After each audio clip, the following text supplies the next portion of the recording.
But today our guest is raising finance, building businesses, buying businesses, doing property stuff, a proper entrepreneur. And when I seen him online, I thought, I've got to have a conversation with him. Do you just want to give us a brief introduction to yourself, Andrew? Yeah. And then we'll crack on. Okay, so thanks for having me. I'm Andrew. I'm a former, I suppose I still am a doctor. 20 years in the NHS, 20, a bit more than that, and getting on for 30 years if you include all the medical training. Very whistle-stop history. Started off as a surgeon in London, moved up here to pursue being a consultant. Government cocked up medical training, ended up in general practice. Got investigated by the GMC over an admin issue in 2012.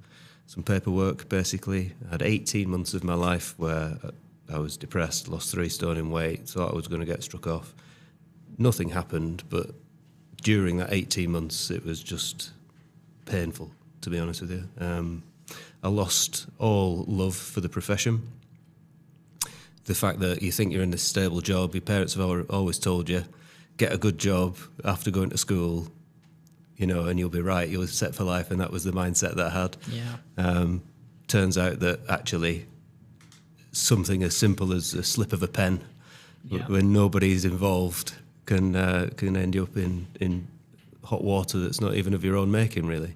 So I've kind of realised at the time, I'd just moved into a big house. I had all the consumer trinkets. You know, I'm from a council estate. That's my background. So I'd never earned good money, and GPs at the time on 6 figures. So I thought I was earning good money. So I had a nice car, and I moved into a big house, and I was fully leveraged.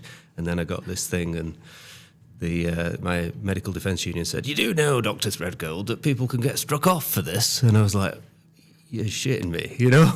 So surely not. Yes, you can. So I realised at that point that I can't be reliant on, you know, what if I lost my job?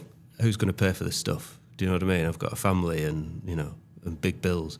So something had to change. And during that time and over the years afterwards, I've been involved in growing a group of medical practices through acquisition and merger. So we built a group of practices before I finally retired from medicine last year. So that kind of, I had that anyway, and I'd always done various businesses. One of my first businesses was providing private medical services to very famous people that were on tour, like people like Madonna, for example, and stuff like that. So I always had like a business head on my shoulders throughout my medical career. And then did a few things, ended up in property, tried property for a bit, saw it worked, saw that because of my background, I probably am a bit different to other people in property. So obviously I had earning potential, so I could underwrite loans if people were going to invest with me. I had ethics of being in the most regulated profession on earth, especially in the UK.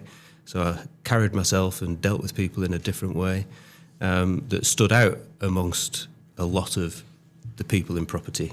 There's certain people that just don't look like they've got any ethics, that have training companies and things like that. I'm sure we all know who we're talking about. And so I became quite good at it quite quickly, blow my own trumpet a bit, and scaled from a tiny little terraced house around the corner from here in Darlington to, in the last year, we bought 40 houses, a hotel, a couple of guest houses, 3 trading businesses. Just in the last year? Yeah, in the last 12 months, yeah. So it's... so when did that journey start then in the firm? COVID. Right. Yeah, so the whole kind of entrepreneurial awakening happened in 2012, 13, 14 when I was being investigated by the GMC. Yeah. And then I did a lot of I did a qualification in portfolio management and stockbroking. My first exit from medicine was going to be as a hedge fund manager. But then I realised when you do it properly and you learn about stocks and shares properly, the amount of time and effort you have to put in to even put a trade on isn't what people think about looking at little graphs and Fibonacci charts. That's all bullshit. That's what people use to sell courses. To do it properly, there's a lot of research that goes into it. And I thought, this is just as bad as medicine. Yeah. Do you know what I mean? It's just as much time and effort. But that's a qualification I've got. And then, so I think we got our first house in 2019. Where are we? 2025, so 6 years. It's been a mad ride, really. It sounds it as well. Yeah. Momentum sounds like it's taken effect, though, from your first house in 2019 to fast forward 5 years and you're doing like business acquisitions, Yeah. 40 properties in a year. Yeah, it's it all kind of it opened.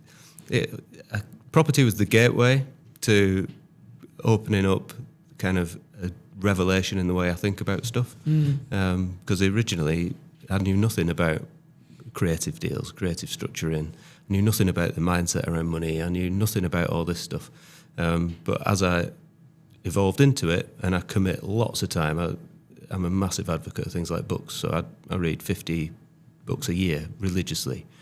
Just last year, my Audible came up. I had 25 hours just of Jim Rohn last year.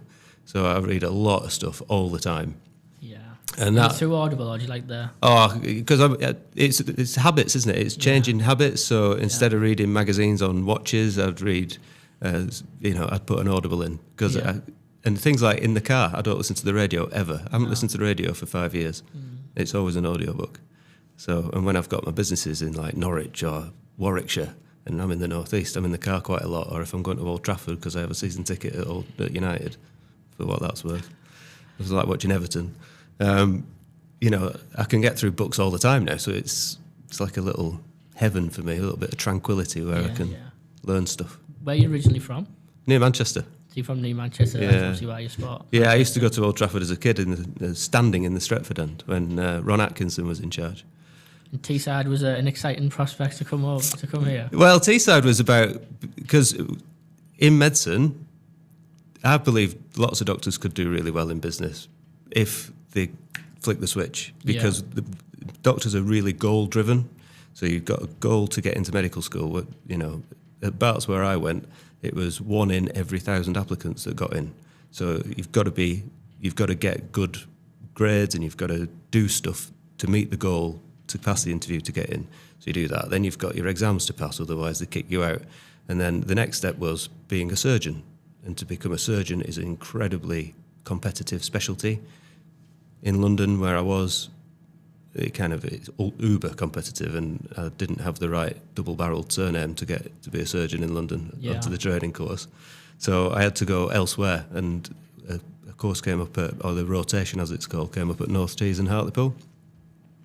So I moved there in 2004, and did surgery for several years until I ended up going into general practice when the government cocked it up.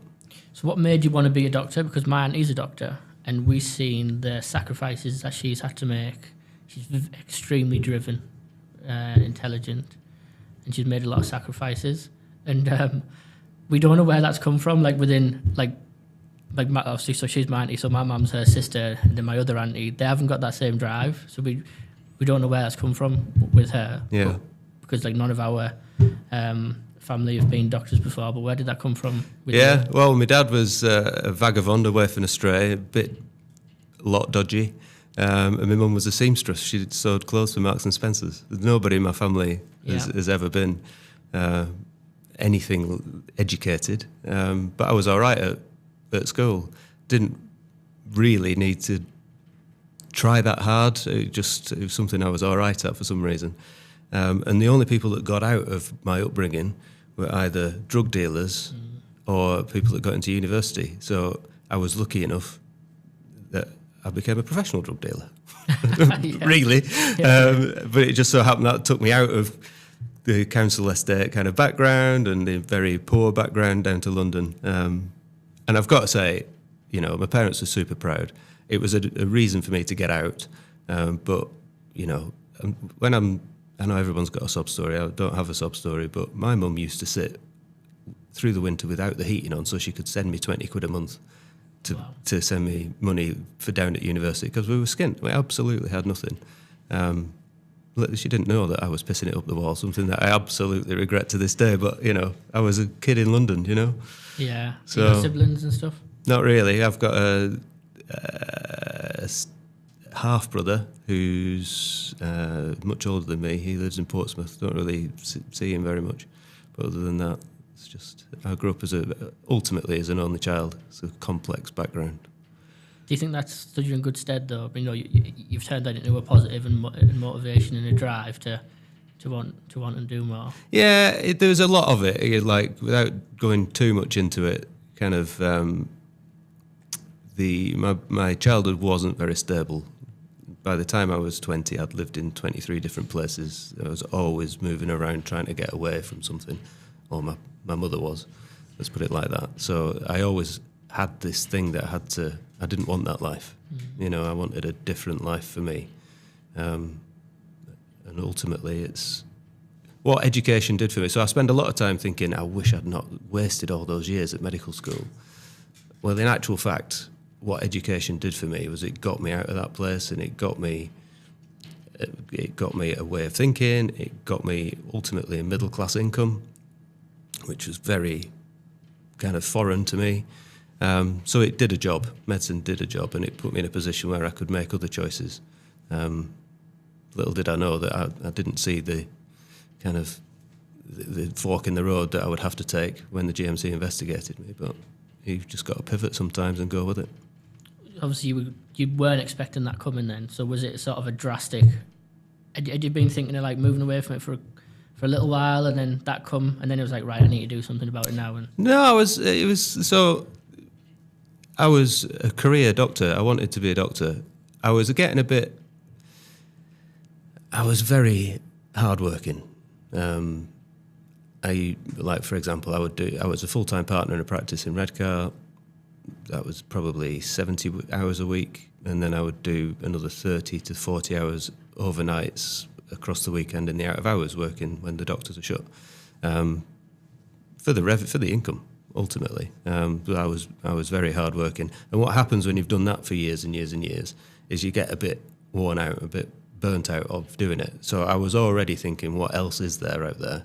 And I already had other things that I was doing, such as looking after the musicians and stuff. So my life was very full of work. But what happened was I was helping somebody out by filling a form in relating to a patient's death. And that form carried a fee.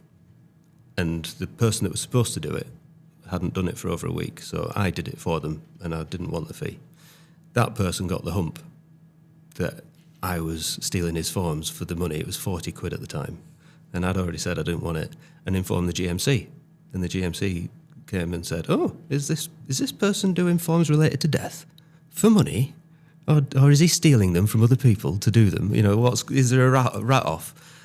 And it was this guy that had rung the GMC, this fellow doctor, who I knew, I thought was a friend, had called the GMC. It's crazy. Crackers, absolutely. And that was kind of where I thought, surely not, but turns out that's what it was. And I thought, I can't work in this environment. I can't work this hard, trying to do so much stuff, especially when you're devoting your life to other people effectively. Fine, I was getting paid, but, you know, I was doing a lot for society, if you want to kind of sit on a high horse. And I just thought there's got to be another way. And that's what made me take that fork. Yeah, so had you done acquisitions previously to that, or is that when it all started? By the time the investigation was finishing, we were finishing our first acquisition of a practice in Middlesbrough. And then it grew from there? Well, that was the practice acquisitions, yeah. Mm-hmm. But shortly after that, so that whole thing finished in about 14, 15. And then I did the stocks and shares stuff. Mm-hmm. The practice was just consolidating. The medical group was consolidating because, as you know, when you put something else together and you've got 2 practice managers or 3, and then you've got different departments with heads of departments, and you've got to get them all singing into one hymn sheet, it's really challenging. So that took a while to settle, and then I got into property. Are you still running that business now? No, I've retired from medicine last year, 46. I set a goal to retire by the time I was 55, and I got out at 46. Because the acquisition I'd seen was a security firm. Yep. So how do you go from medicine to a security firm? I didn't want to buy anything in healthcare. Yeah. I absolutely did not That's want... how I feel with agency and property now. Yeah. I don't want to buy anything like that again. Yeah. It's funny, isn't it? Yeah. Yeah. It's, to be honest with you, because I had to work all my life, like through med school, to even like when I was 14, I had a job at HSS Hire Company changing diesel generators to gas-fired generators. So I've always done a bit of mechanicking, even that age. So I've always worked all my life in addition to going to university. So I've done lots of different jobs in lots of different places, installing stuff, installing cameras, I've worked doors in places.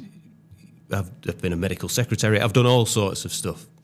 So when it comes to looking at other sectors, lots of different sectors, I kind of speak the language already, or I've got a little bit of experience in it, or my family members got experience in it. So my first acquisition was a physiotherapy company in Warwickshire. I knew I didn't want healthcare. I really struggled to get anything over the line. I spent months and months and months trying to get anything over the line in other sectors. So my dad had a period of time where he was a mechanic doing HGVs and MOTs on HGVs. I got past heads with a HGV MOT and servicing company. Got to the end of the road, got the finance arranged, and the guy disappeared off the face of the earth, and then came back 2 months later and said, "Oh, it looks like I'm out of my exclusivity period now. As it happens this morning, I've just accepted another offer from somebody else." So all that time and effort was wasted. Yeah.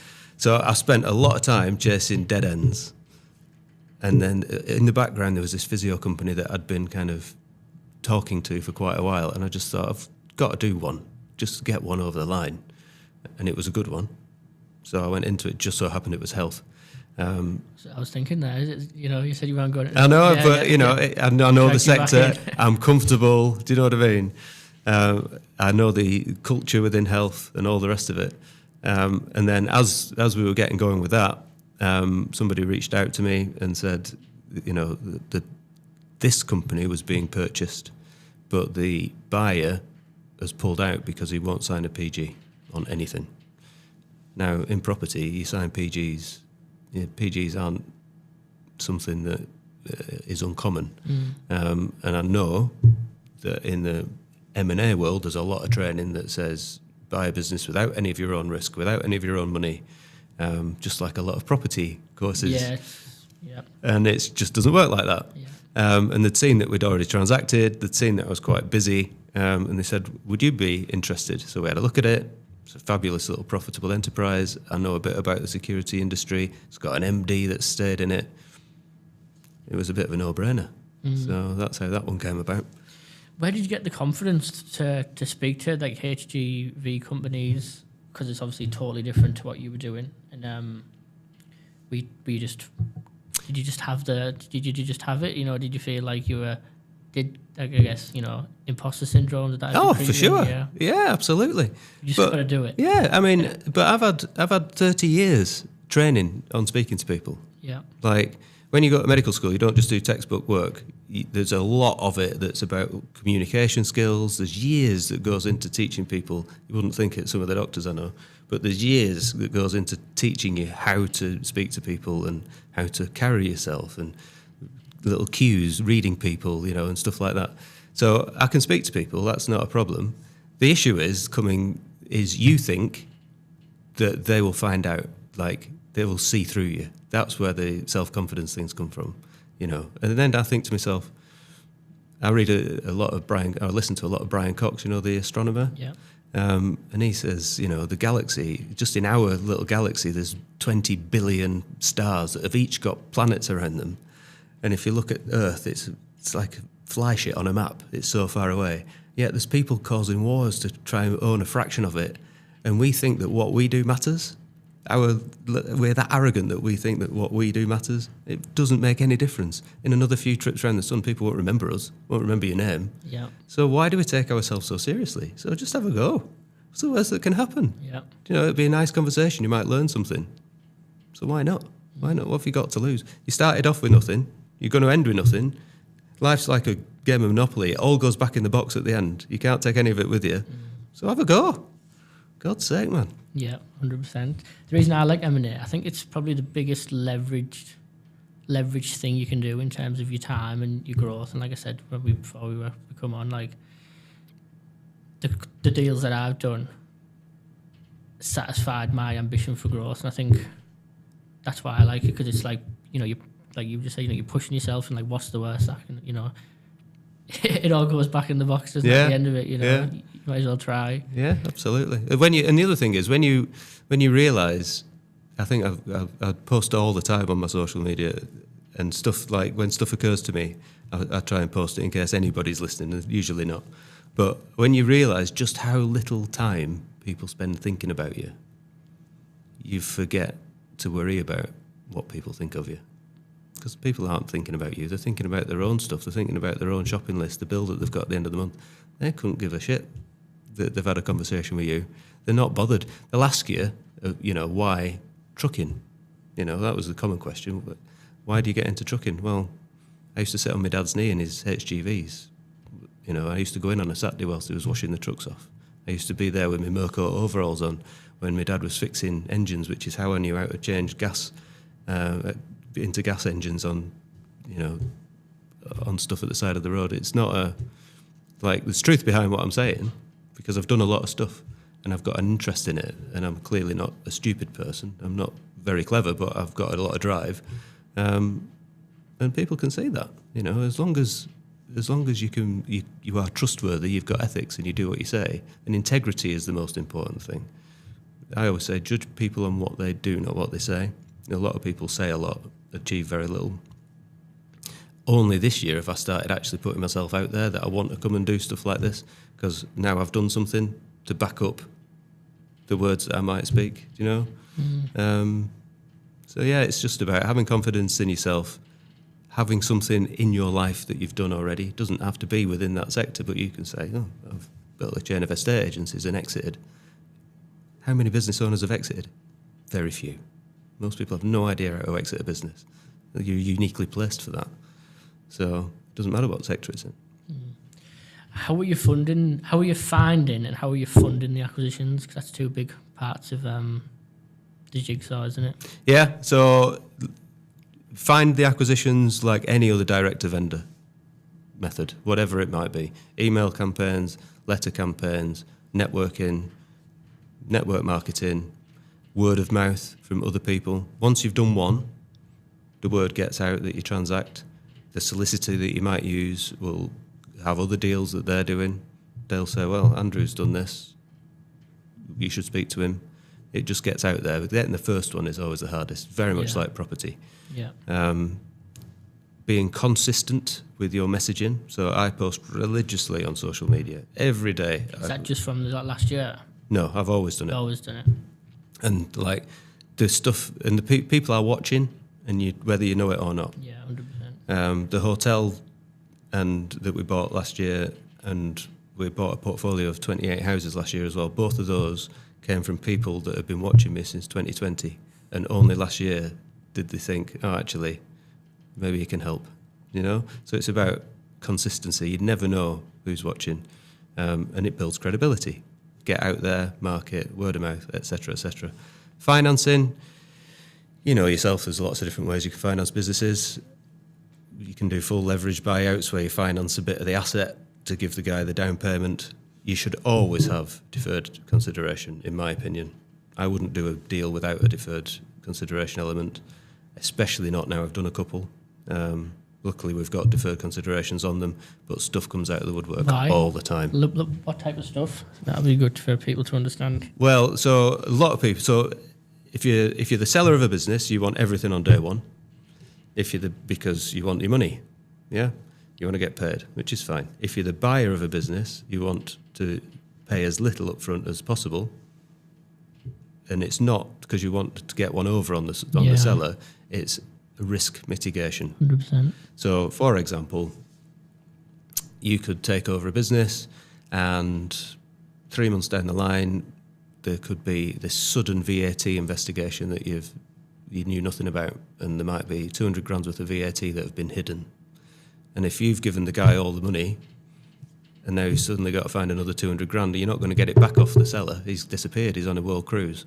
So you've got to have something. It's easier to withhold, sort it out legally, and then square it up than it is to try chasing someone who's disappeared or spent the money, because that happens all the time. So it's just about mitigating risk. It could be the VAT, it could be an insurance claim for someone, public liability that wasn't going to pay out that you knew nothing about because it didn't come up in your disclosures or your due diligence. It could be literally anything. It could be an employee suing you under the Equality Act 2010. It could be literally anything at all. But if you've paid everything up front, you'll never get it back. It's a lot of risk, isn't it? It's a lot of risk. So it's about spreading the risk. Yeah. And it also, the other thing it does do is it ties the seller, whether they like it or not, but you've got to think of yourself, it ties the seller into being interested in how well the business performs. So they are less likely to go and badmouth you to his previous customers and get rid of half of your turnover by saying, I don't work there anymore. You know, they need you to be successful. Now, is it Lindy's Law? Something, I can't remember the real name, but something like Lindy's Law says that the length of time a business has been in operation for, statistically, it's likely that the business will be in operation for at least that length of time. So if you buy a business that's 30 years old, statistically, it's likely to be at least another 30 years. I knew that theory, sort of, the longer it's been around, the better, but I didn't know there was actually there's a phenomenon that's proven with it. Yeah. So every extra year that it's running increases its chance that it's going to be around even longer. Mm-hmm.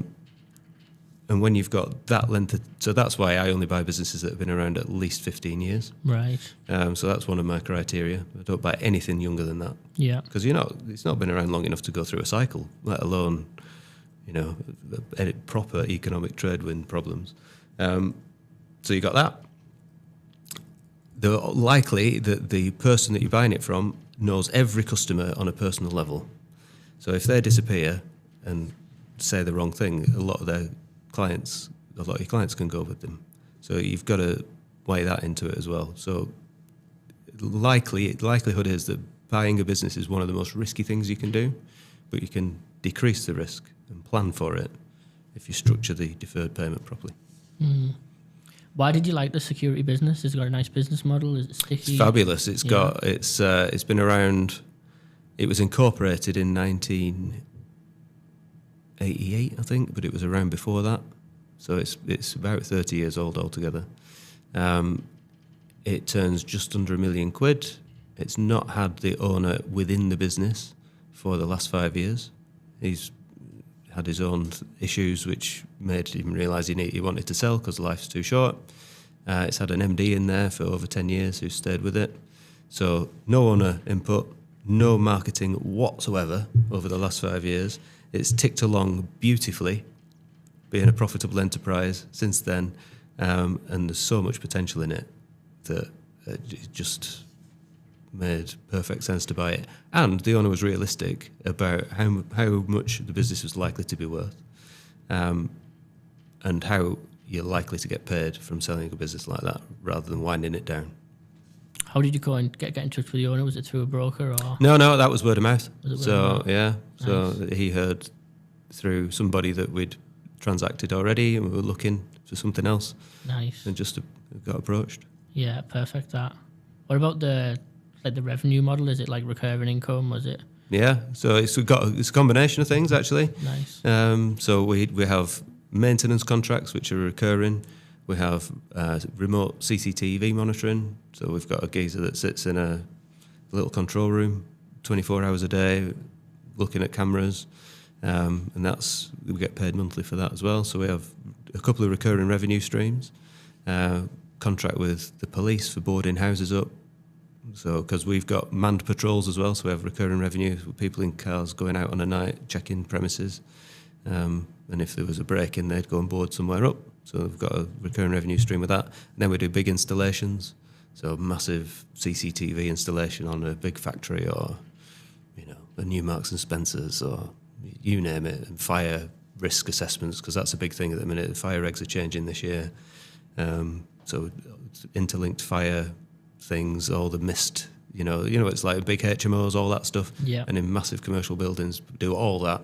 Entry and exit barriers, key fobs to get into places like here, all that, we do it all with a great consumer base and no marketing.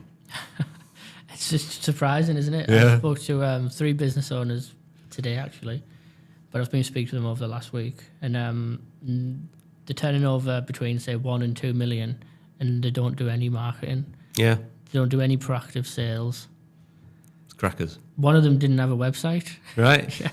Perfect. Yeah. This is the kind of stuff I look for. Yeah. So that kind of revenue of around 1 million or more, less than about 5, because by the time you get to 5, you're starting to get the interest of the more mid-size companies.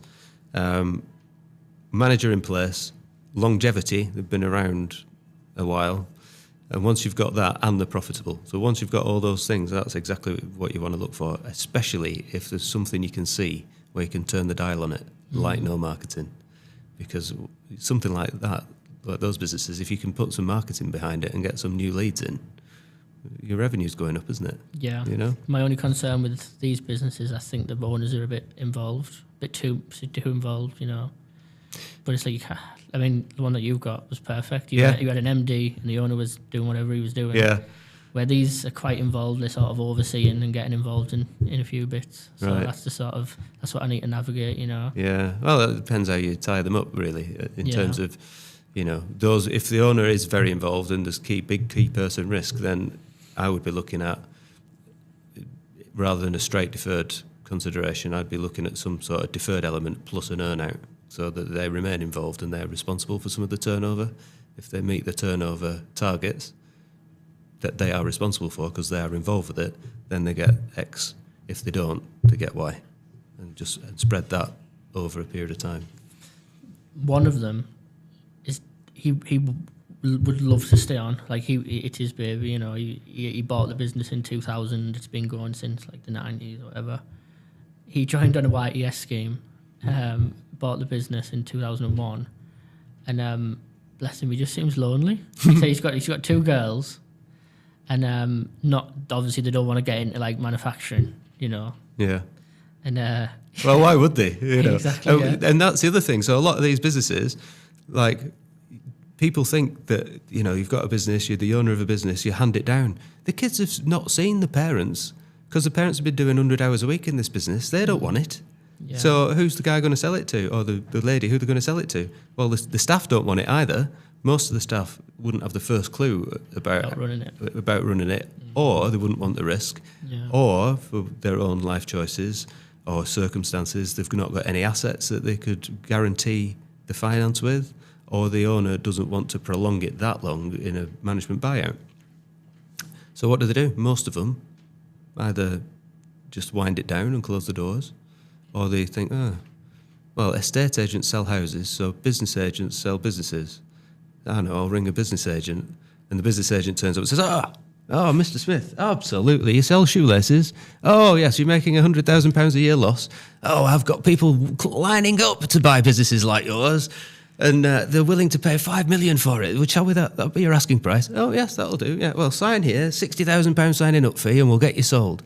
And they just sign up. That is the model, though? That is the model. And they spend they buy into getting listed, and the guy takes it back to the office, says, another listing there, 60 grand, thanks very much.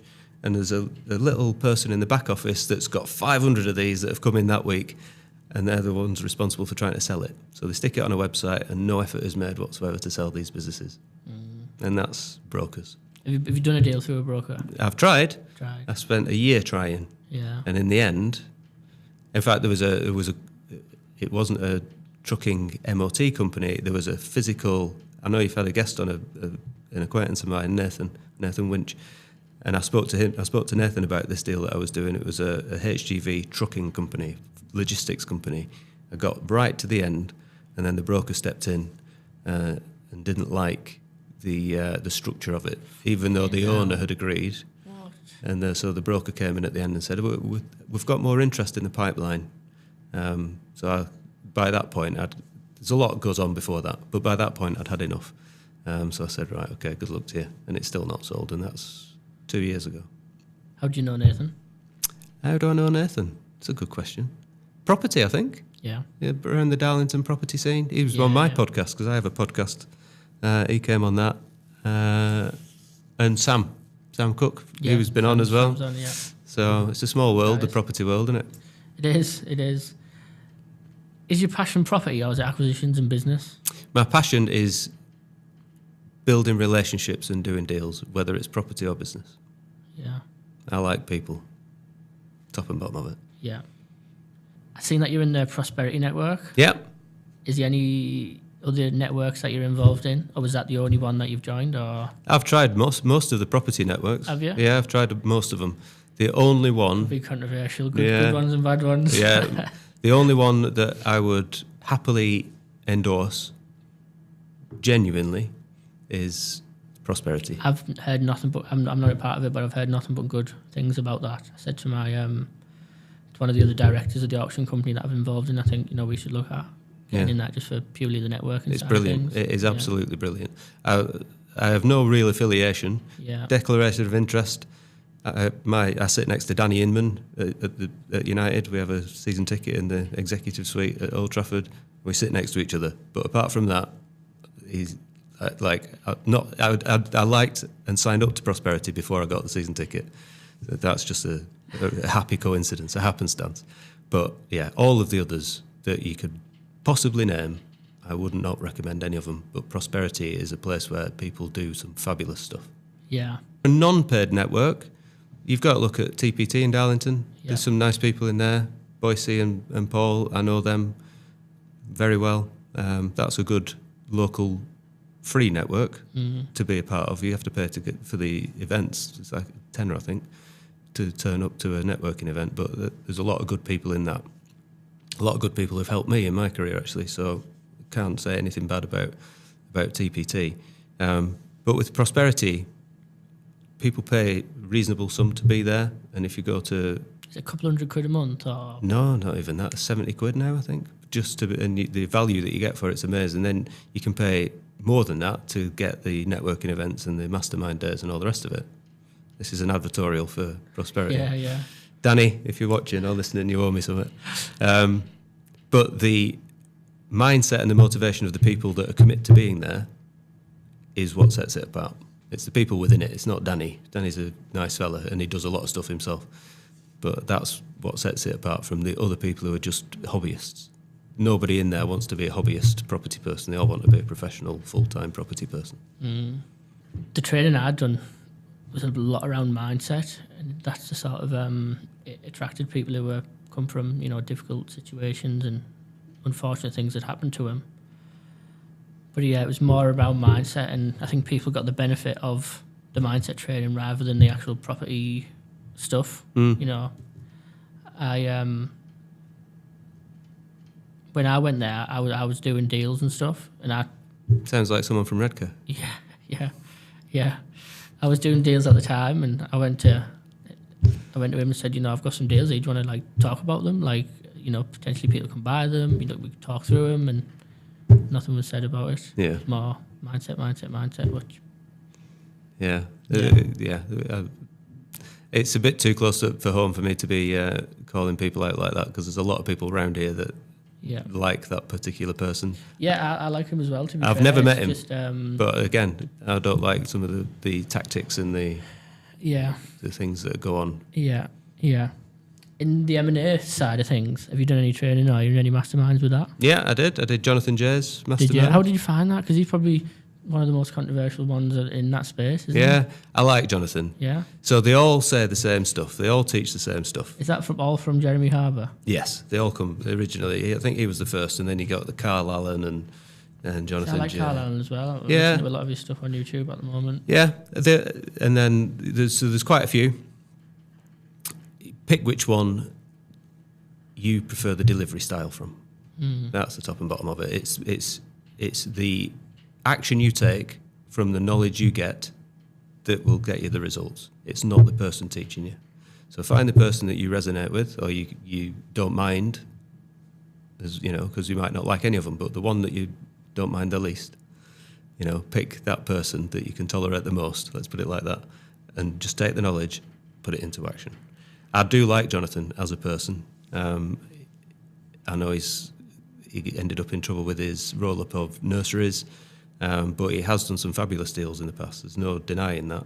That one didn't end particularly well, but he's got that badge of experience that you can learn from as well. So I don't ever want to learn from someone that's not had a bad time.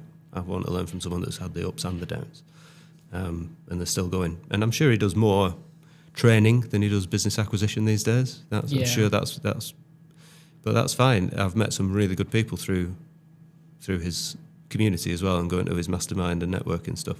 So, yeah, I like Jonathan J. I'm thinking about doing the Harbour Club. Yeah? I'm thinking about doing it, yeah. Do it, man. Yeah.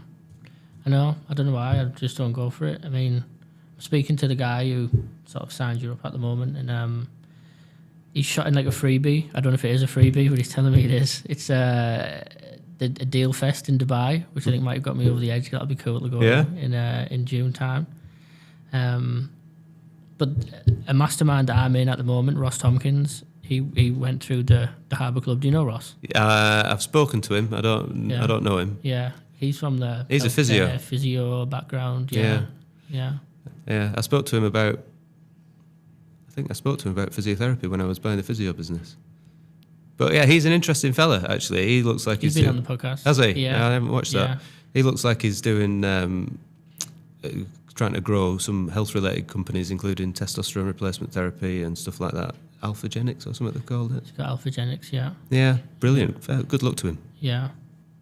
Some good people. It's just, it is the network, isn't it? Because through the training I'd done, I didn't take much property stuff away from it, but what I have took is an amazing network in terms of I've JV'd, first customers for my business, and people who I still talk to today. So I'll tell you somebody else. I don't know if you follow them. You probably know the name, but James Sinclair. Do you know James? I love James Sinclair. Yeah. So. This is the wish. I wondered if that's where it was from. Yeah. So James was on my podcast a while ago. Absolutely. And he won't mind me telling you, he had a bad back, so he kept ringing me up because he was getting married and he had a bad back, and he knew I was a doctor. I was the only doctor in his phone. But we went to his business masterclass last year, the end of last year, and that was at the not the NEC. The Excel in London, somewhere like that. I'm booked on for this year already. Oh, yeah. It was amazing. Yeah. It was really good, and the people in the room were fabulous. Unreal, isn't it? Yeah. Yeah. I said that as well. So I'd just done the business acquisitions one. What, with James? With James, yeah. Right. In I think it was November, I think it was. Yeah. And the guy over, we sat on a table like this. The guy over from me, like where you are, he had an £18 million e-commerce business. A couple of guys here were buying engineering businesses. This guy had a chain of domiciliary care stuff, and this is just on my table. There's another 10, 12 of them. Now compare that to the other rooms I'd been in.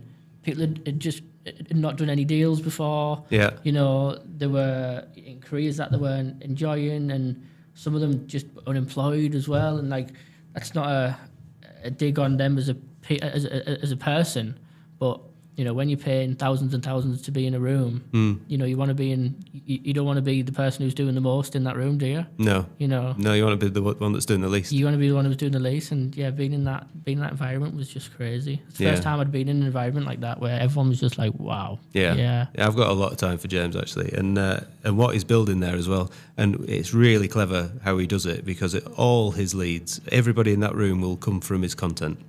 They either watch his YouTube, they listen to his podcast. That's where everybody comes from. That's phenomenal. Very little advertising done. It's just all content marketing, and that's how he gets people in. It's phenomenal. I was going to ask, we were talking about these different trainings, and you said, Jonathan's probably doing more training than he is business. And I was thinking, are there any trainers who are not doing that? But James and Claire's the one that is obviously doing way more business than he's doing training and seminars, isn't he? Yeah, he's going absolutely gangbusters at the minute. Like, he's already at 40 million turnover. Yeah, and he's not even 40 yet. Yeah. So, and he's just bought a food transport business, and he's got another one at the minute that's going through. It's another 10 million to add to his turnover. Yeah. So he's. Yeah. Did I say a podcast that he was asked if he'd go on Dragon's Den? Somebody asked him if he'd do it. Talking about that the other day. Yeah, I think he will. He'll end up on there. Reckon? Yeah, he's going. It'd be good if he did. Yeah. He's heading in the right direction. Yeah. And good luck to him. I think he's tried to get on it before. Has he? Yeah. All right. Okay. I say this like I know him or I speak to him. It's just like listen to all of his stuff. Yeah. Well, that's the thing, isn't it? That content marketing buys you in, and then you'll end up going to his stuff. Yeah. Just like me. That's why I was there. So. Are you done anything with him before that? Like, how did you get to know him on like in his phone and stuff?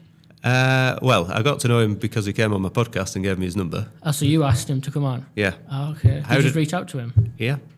How did I hear about him? I heard about him through Nathan Winch, because some old YouTube videos of Nathan were Nathan and James travelling the country looking at houses. Yeah.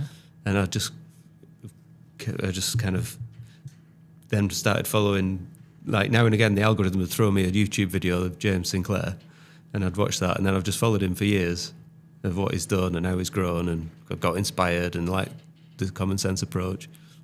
And so I thought, I'll have a go. And I was going through a period of time where I wanted some reasonable names on my podcast, so I got James, and then I got Jonathan J, who came on as well. Is it done over Zoom, or did you go to his office? No, Zoom. I did him over Zoom, yeah. When I look back now, the quality's it's not like this. I've never done my own podcast in a studio before. Yeah. The difficult thing about this is trying to get someone for like James up from the southeast to come here. Yeah. When you're starting out as doing a podcast, it's unrealistic, isn't it? It is, yeah. But everyone can do a Zoom. Yeah, that's you've got much more time. Exactly, yeah. Yeah. Yeah, I think it might be brave and reach out to him and say, like, let's do a Zoom version of it. Yeah, do it. He's he is all about. I'm sure he'd say yes. Obviously, I can't speak for him, but I'm sure he'd say yes because he loves doing stuff like this where he can get his message out and forget about it, and other people will watch it. But potentially for as long as it's up on YouTube. So. Yeah, good stuff. What's the growth plans with the security company then? Is that where, like, how are you spending your days and your time and your energy like now? Because it seems you've got a hell of a lot on. Yeah, so I break my week into chunks. Yeah. Can't do it any other way. So we got the security company in December. I think it's 6th of December. And then I flew to Thailand for a month on the 9th. And then I came back from Thailand in January. So I've only really started to get to grips with the security company now. What I'm learning is that there's a lot of work to do in terms of systems and processes. What I didn't realise, so when you run a group of NHS practices, there's a lot of stuff in the NHS, which systems and processes, that is so far and away further advanced than most businesses are run. Do you think that's because it's regulated? Yeah, more than likely, yeah. Like everything is by the book. There's a system and a process from a massive business that is ingrained in every little part of the NHS. So our group of practices, by the time I left, I think we were turning over 3.5-4 million quid by the time I left. But a lot of GP practices, so most people don't realise that a GP practice is a small business. Your income, your revenue is essentially you only have one customer, and that's the NHS. So you get your revenue from the NHS, then there's the partners, you own it, you own the business, you pay your staff, your overheads and everything else, and what's left at the end of the year is your profit that you split between you. But even in small practices where your revenue might be £500,000 or even less, there are monthly management accounts that are in there, there are snapshot P&Ls that you can look at any time. There are feedback and appraisal processes for every member of staff. It's all there already. And you wouldn't get that. Most businesses, if you asked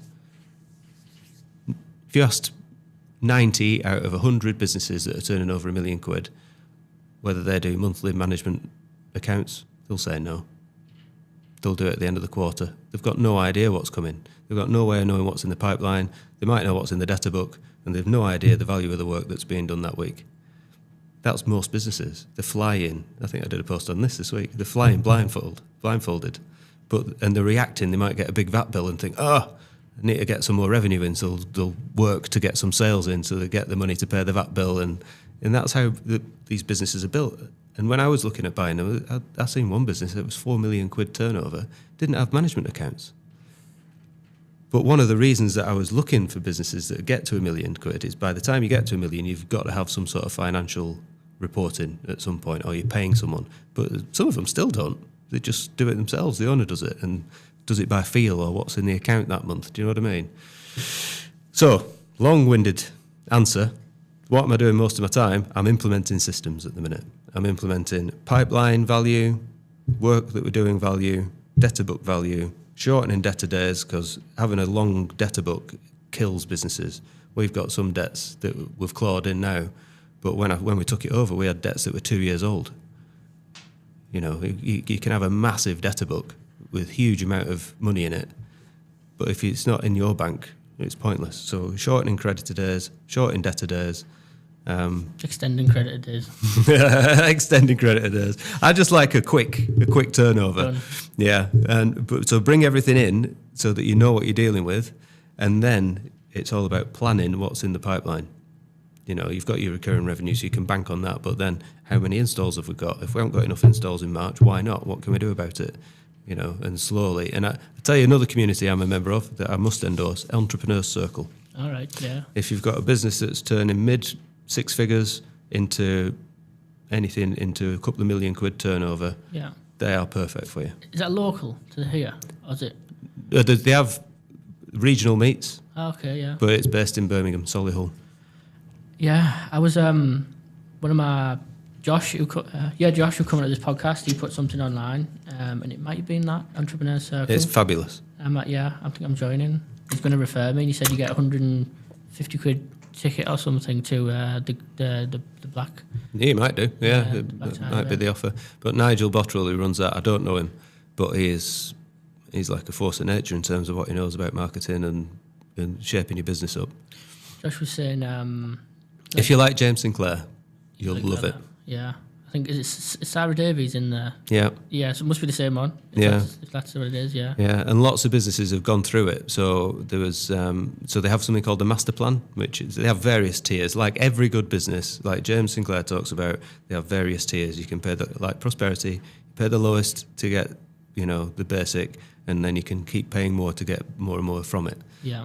So the next step up is something called master plan, which is a higher monthly amount. You get coached through various sections of your business growth to your endpoint, or then you can go into the mastermind, which is with Nigel, and you pay even more. And then there's one-to-one with Nigel and all the rest of it. So it depends on how much you want to pay. What's his name? Nigel Bottrell. So I'm in EC. I've got a coach in EC, part of our master plan.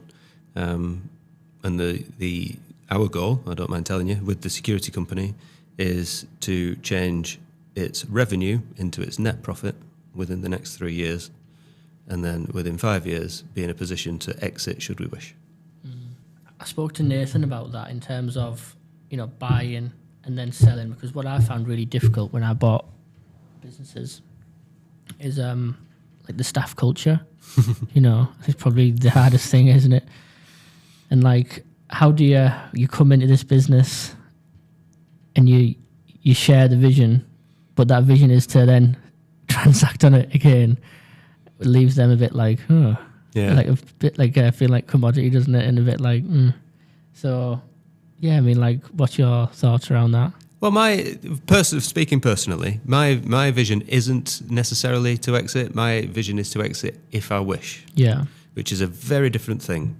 So, in order to exit a business properly for decent money, like life-changing money, I'm talking 8 figures, you need to have systems and processes in place that will easily be absorbed into a bigger organisation.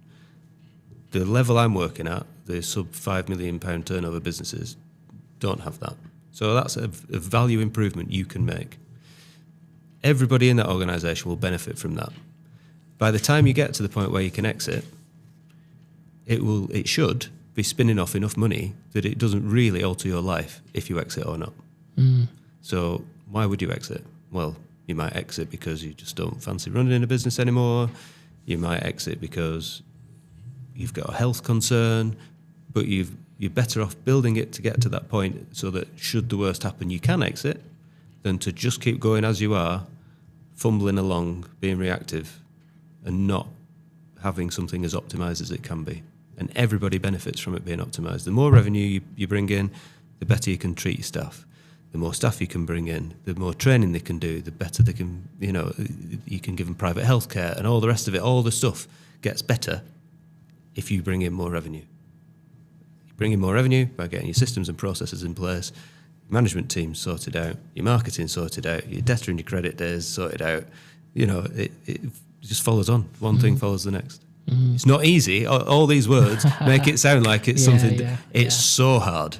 It is so difficult. It's unbelievable, especially when you buy a business in the first few years, because you not only have you got to do all that, but you've still got to pay the guy or the girl their money every quarter or every year or whatever you've arranged. Yeah, and that's it, isn't it? It's like, because, especially if if you leverage it as well and finance something on the balance sheet, that's going to eat into your margins even more, isn't it? Yeah. That's something I've been thinking about recently as well. But talk to me a bit more about how you split your week up. You said you block your week out. How do you do that? Is it like a morning and afternoon? Could be working on different things, or is it like a day here, or is it like hourly? Like, how do you do that? 'Cause that's I typically do it in days. Yeah. So typically Monday is the security company. Friday is typically the physiotherapy company. So what does the Monday look like then? So is that a meeting with the team and outlining strategies, reviewing metrics and everything like that, and putting a plan in place for this is what I want done for next Monday, sort of thing? Yeah, exactly that. Yeah. Meet with the MD on a morning, go through any issues, because at the minute we're trying to recruit more engineers, do more installations and stuff. There's lots of learning that we're still doing in that business. So whilst there's kind of a strategy element to those calls, we're still learning about, what each individual thing that we might do is priced at. Why is it priced like that? What can we do about that? There's a lot of learning that goes on in the very early days, and you don't want to make too many changes too soon, because, as you say, if the people think, if the people that you work with or work there start feeling uneasy, that's a red flag. So you have to be very mindful that these people have been there for a long time, longer than you, know it better than you do, even though you've got your vision, So there's a lot of that goes on to start with. Then in the afternoon, I usually either look at how we can change the marketing, I look at the customer profile that we've got, so that's a big piece of work I'm doing at the moment, what is our average customer value, how much we can spend to acquire a customer, how is it possible that in our market that we could, because the security market, the residential security market, for example, is quite saturated. Every man and his dog can put a burglar alarm in, or a CCTV camera outside the front of your house, or a Ring doorbell. Everybody does that. So where is the less competition? Identifying those areas. They call it red ocean and blue ocean thinking. Red ocean thinking is, what's the red ocean I'm in? It's where all the competition is. It's residential burglar alarms and stuff. Where's the blue ocean where there's no competition? It might be putting fire extinguishers in private jet airports. Who knows? It could be anything like that. Do you know what I mean? But it's identifying those areas, then working back. How do I get into them? What do I have to do? Create a step-by-step. How have we got the team to do it? So there's a lot of planning that goes involved. So that's what I spend a lot of my time doing at the minute. Fortunately, my business partner, Philip, also helps. So there's two of us in the M&A world. Philip Jordan, couldn't do most of this stuff without him. And he picks up a lot of the personnel requirements. He's a very hospitality-based person. So I think I'm quite good with people, but he's unbelievable at relationship building. So I let him crack on with that. And he's originally from sales as well. So stuff like, if I identify that I've got a list of airports that he needs to go and visit to get CCTV in there, he won't think twice about knocking on those doors. And, so he's fabulous like that. So I spend a lot of time doing that. Tuesday is usually optimizing or dealing with issues within property. So the property side of stuff that we do, I sound like a right big head, but the property side of stuff we do, we've got about 100 bedrooms across the northeast that are serviced accommodation. Oh, is that what you've done with them? Yeah, either the hotel that we've got or a lot of luxury SAs. And that's a business on itself. Yeah. So, that's another thing that I spend quite a lot of time, but that's a bit haphazard. That tends to bleed into my other days doing that. And then the portfolio that we might have bought last year, or the other houses that we've got, any issues tenant-wise, all that. You using an agent, or are you doing it yourself? Most of them are with agents. We've probably got 15, 16 that we're still self-managing. Okay. But again, so Philip mainly deals with that. But if there's any issues that we need to discuss, what else do I spend my time doing? Then with the refurbs that we're doing, that was probably Thursday. So I might spend Thursdays sorting out refurbs, the build teams, because that's all self-managed. So that's my side of the property business. Is I do look after the refurbs and the teams, and then look for new leads. So direct to vendor campaigns, because I'm currently looking for assisted sales or exchange with delayed completions for kind of lease option type stuff. So I'm doing a lot of that because I want another couple of portfolios this year if I can. Letters or Facebook ads? Letters, emails, and identifying estate agents who might have problems that they need solving. Yeah. So you might know people like that. Yeah. So then Friday is physiotherapy. This morning, speaking to the manager at our physio business. So physio business is really interesting. We bought it off the two owners that founded it, and they're two very experienced physios, lovely people. They'd built this business despite having to work in it and despite the challenges that come with running a business and still working full time in there, and they'd got it to kind of mid six figures turnover. I wouldn't have normally gone for a business with mid six figures. It's a bit too small. But health businesses, if you do exit and get them to a point where they exit, you tend to get a higher multiple. And I was comfortable, and I wanted to get one over the line. So that's why I ended up with this one. Now, we're trying to build that. So we've recently brought in a physiotherapist who's all his career has worked either for Premier League teams or Cirque du Soleil, or he's got a stellar CV. And we're setting up an elite sports physiotherapy business in the heart of the Midlands because there isn't one. And he's leading that. So at the minute, we're sorting all that out, getting all the state-of-the-art kit in there and investing heavily in that. And so there's a lot that's going into that to build and grow that. And then Saturday and Sunday is usually spent doing service accommodation or marketing for the various businesses that I've got. So I'll spend a lot of my time very conscious of what James Sinclair talks about, where you should have 80% of your time trying to generate revenue. So I'm trying to get to that point. At the minute, it's probably 40% that's revenue-based. And then amidst all that, I've got, my other stuff and investor relations and all the rest of it. So, yeah, busy. Just a bit. Yeah. Oh, and on either Saturday or Sunday, I usually go to Old Trafford. You got kids? They're grown up. Are they? Yeah, they've got jobs. So you can fully focus on... Yeah, I'm lucky that way. That is one thing. But, I've done quite a bit, still as a full-time GP. Mm. And then since... the massive growth really happened last year once I'd retired. So I had the Halo, the physiotherapy business, and the hotel lined up to buy kind of May, June last year, and I knew I needed to leave because I couldn't run everything and still be a GP. So that's why I left in May last year. And then once I left, and then I had a free week, so to speak, it kind of felt like the brakes got let off and I was able to do some stuff. Are your properties all Teesside based? Redcar, Darlow, Borough, Shildon.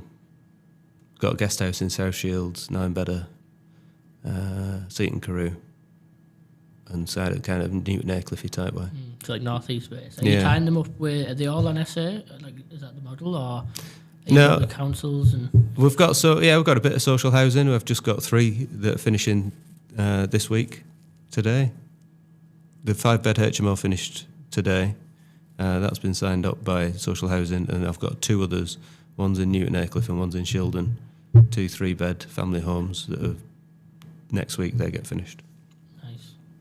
And then if you 20 buy-to-lets or 30 buy-to-lets or something. Okay, so you've got a section of buy-to-lets as well. Yeah. The majority is. SA is my bread and butter. Yeah. Yeah. Contractors or holiday lets? No, holiday lets. So I started off, we had, we still do actually, we have the region's only disabled holiday let. So for people in wheelchairs in Redcar. And I was going to build a portfolio of these. So it's great development. You take the roof off of the bungalow, add another story. It's all open plan inside, fully regulated to the Doc M regs for accessible properties. If they're coming with carers, the person needs care. The carers stay upstairs in their own master suite. Downstairs, they've got the fabulous, it's called a profiling bed, where people with disabilities get, the beds that could do this so that they can have care on the beds and hoisted and all the rest of it. Fully kitted out. So we did the first one in Redcar, and then I was building one in a place called Carlton near Red Marshall. Okay. And we were 4 weeks away from finishing. It got burnt down in November last year. Completely torched, but that's a different story. On purpose? Or? Yeah. Wow. So it was on half an acre that goes out into the countryside. It's a little thin plot, detached bungalow on a little thin plot that was half an acre in total. So you can imagine how long and thin it was. And somebody saw the plot that it was on, wanted it, burnt it down. The police came and said, we think it's likely to be these people that have burnt it down. It's quite common when they see a big plot like that to devalue it by burning it down, and then they'll come out of the woodwork and try and buy it in cash from you at a cheaper price. And that's exactly what happened. Yeah. So that was a big challenge last year. So it's been a mental year. Sounds like it. Yeah. Because when you were speaking there, you said you retired this year and you had a couple of stuff lined up. So I thought this had been going on since 2013, 15 time. No, it's just been, just exploded really. Yeah, but it started in 19 really. The first venture, which was the first property, but then I genuinely have spent every waking minute trying to improve myself. Yeah, mentally, mindset, personal development. Meeting people, networking, all that stuff. Doing stuff like, I'm doing a talk next week in Sunderland, and part of my talk is about risk. People are scared of risk. There's a lot of people that you see out there that borrow money, can't pay it back, all that stuff. We've never done that. We borrow money, but we always pay it back. But now we've got to the size where our revenue is so big that that's not even a consideration for us, really. But when you first start, it really is. So how do you trust these people that can take your money? And, if something goes wrong, what happens? Well, fortunately for me, I had a job where if the worst did happen, I could have worked it off. Do you know what I mean? Mm-hmm. But then eventually you get to a size where the revenue is such that you're kind of insulated from it and everybody's a bit more secure. But it's all about risk and what you're comfortable doing, It's that whole topic of risk management and personal risk tolerance is a very interesting topic on its own.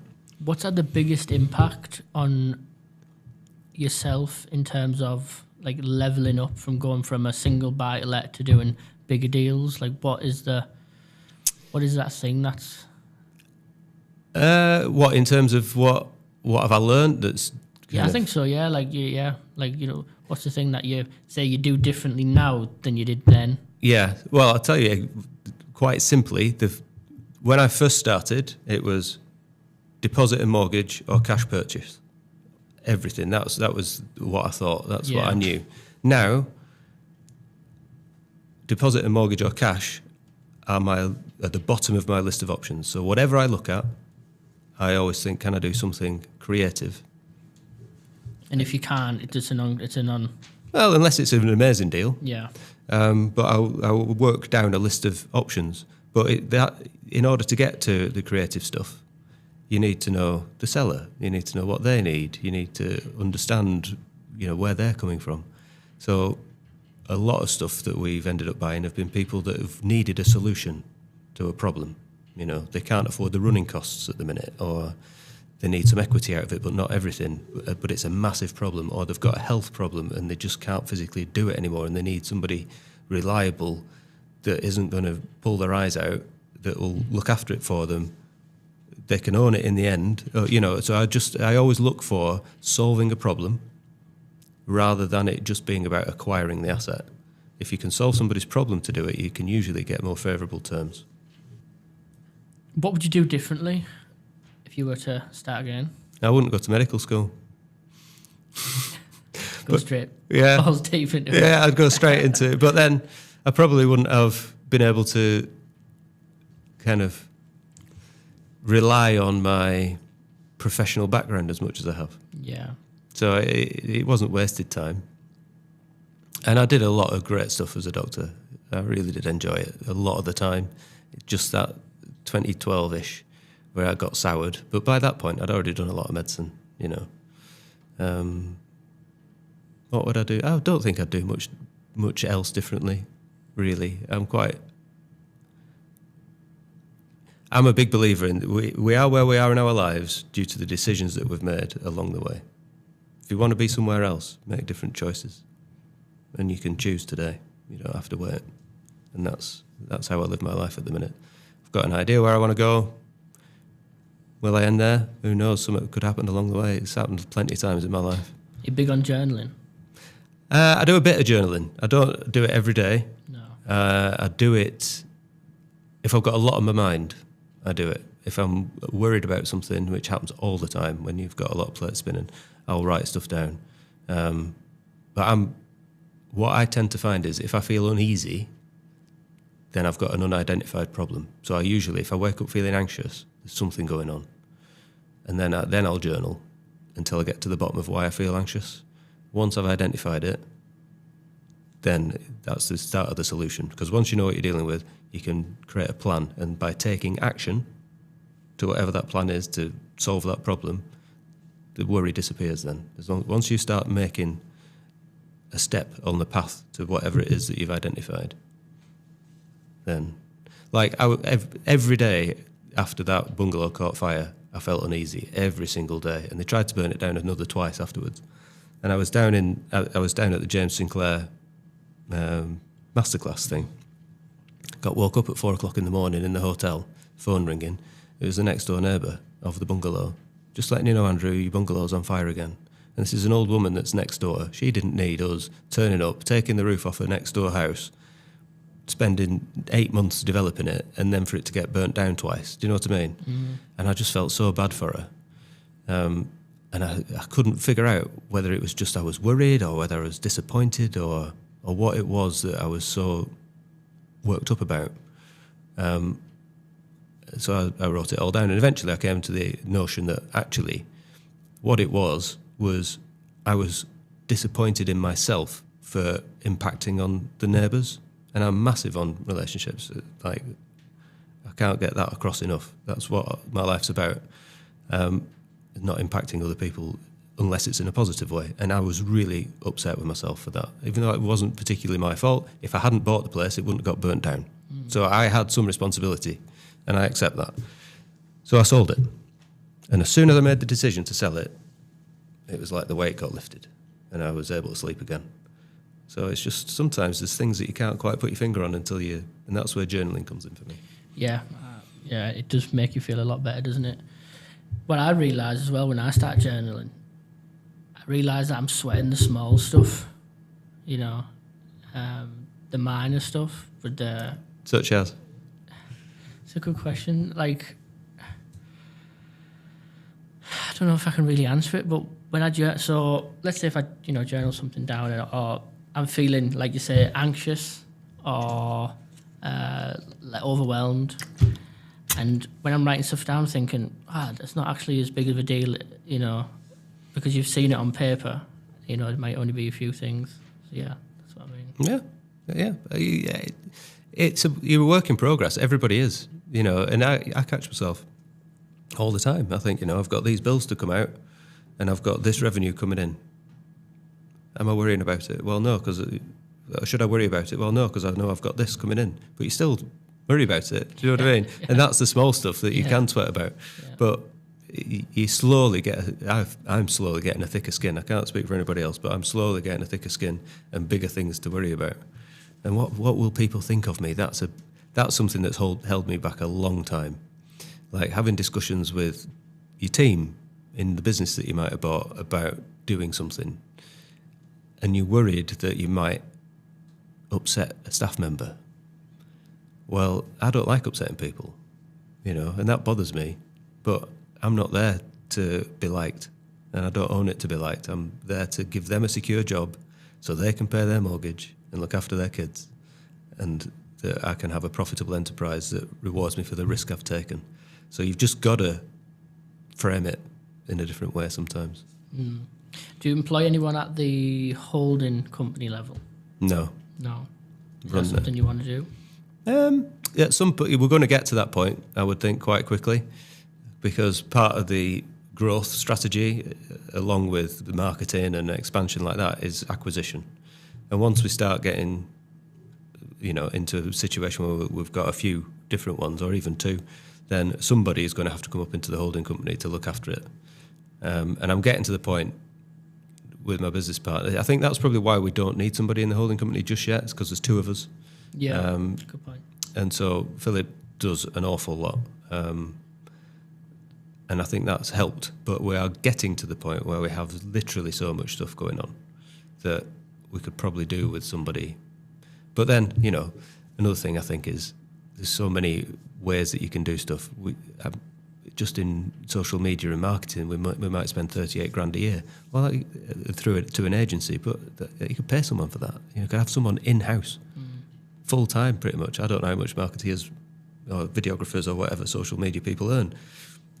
My daughter works for a social media company. She doesn't earn that, and she's full time. So we could bring somebody in-house. So there's stuff. But when you've got a lot going on, these decisions and that you make, they don't happen in a streamlined way quite often. They'll occur to you whilst you're driving and you'll think, I should be doing that. Do you know what I mean? Yeah. You'll know that. Yeah. So you're a work in progress. Nothing is straightforward. It sounds simple, but it's really not. Yeah. It's funny that I had a similar conversation with Nathan, and basically said, he was like, systems and processes and a vision in all of my subsidiaries. And then we got talking, he was like, well, I don't do that in my holding company sort of thing, which is ironic because that's what I'm big on. You know, it's like build everything to sell, but I'm not building the holding company to sell with the procedures and systems in place, which sounds like you're... Yeah, exactly. Yeah. I'm looking, it's going to, like the next few years is going to be a very interesting time, I think. And there's going to be a lot of, like the MD at the security company, she's fabulous. I'd love for her to be in the holding company looking after the group of security companies that we end up with. So, but we've already identified that, do you know? So there is a nod to it, but there's no definite plans in place yet. We'll cross that bridge when we get to it. Any other businesses that you're looking at other than security? Yeah, I've had quite a few actually. And one thing I realised towards the end of last year, I had to get away. Fortunately, we had a holiday booked, but I was starting to get really knackered at the end of last year. I was weighed down by the bungalow fire, which happened towards the end of the year. And I had opportunities come in left, right and centre. And they were all too good to turn down. Like there was a textile company, there was a forklift truck hire company, all in different sectors, all fabulous, profitable enterprises. But I just thought you can drown in opportunity if you're not careful. We'd got to a point where we thought we've really got to consolidate a bit now. And we find that, Philip and I joke quite often that, just as we're sitting down, there's another job to do. Do you know what I mean? There's another opportunity. Just as like you get the hotel and the portfolio and all the rest of it settled into a nice place, there's another portfolio to buy or something like that. Do you know what I mean? You're off again. And that's what it's like with business acquisition. So we said no to about 3 last year.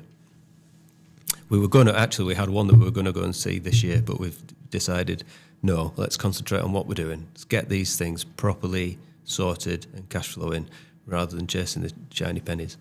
But in the second half of this year, I suppose we'll be looking for the next one.